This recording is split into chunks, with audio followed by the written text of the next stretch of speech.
Well, the recent spate of doping violations has put Kenya's athletes in an unflattering spotlight. The IAAF recently warned that Kenya, Ethiopia, Morocco, Ukraine and Belarus are countries losing ground when it comes to doping. CGTN Saddique Shaban has been speaking to elite Kenyan athletes about the crisis and their response to cheats.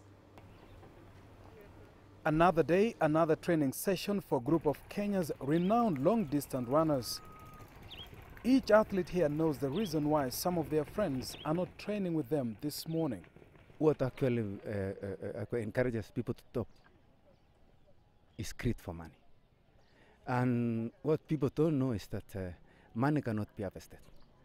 And if they think that money can be harvested, then they need to sow the seeds. And the seeds is a symbol. It's a training art. If they get that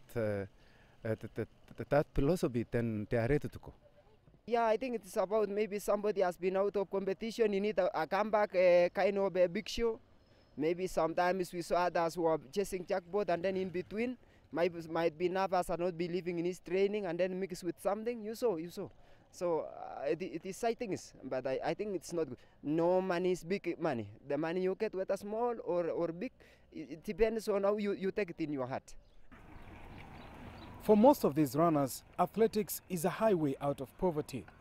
Big money earned from big city races in the world has transformed their lives beyond their imagination.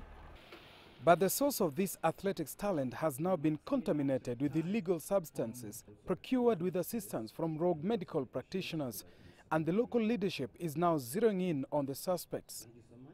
We have made it clear that if we find any pharmacy or any facility that administers these drugs, we will be able to shut them out, because we want to ensure that our talent is nurtured.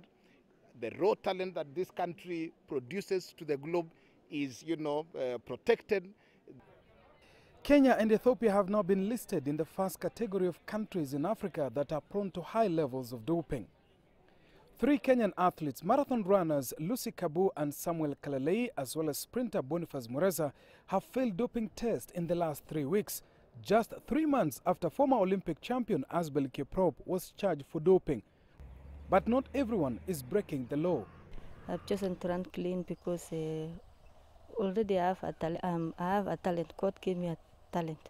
So it's something that I knew for some years that I have a talent, and this thing gave me to run clean, and also I know I will make it only with training, not even using anything. It's about artwork and disciplines and struggles, because I do believe that if you work hard and focus on something and struggle for it, absolutely you will deliver without doping. Training sessions in Kenya's high altitude areas are no longer business as usual. Individual athletes know too well the burden of cheating. For those running clean, they can take confident steps of comfort and assurance amidst a very uncertain period for this sport in the world. Kenya's reputation as a global athletics powerhouse has been celebrated for years. But recent cases of anti-doping rule violation has cast serious doubt about that profile of success achieved over years. The country and its athletes have now found themselves in a tricky situation of not only proving their name, but also their game, one race at a time. Saddique Shaban, CGTN, in 10, Kenya.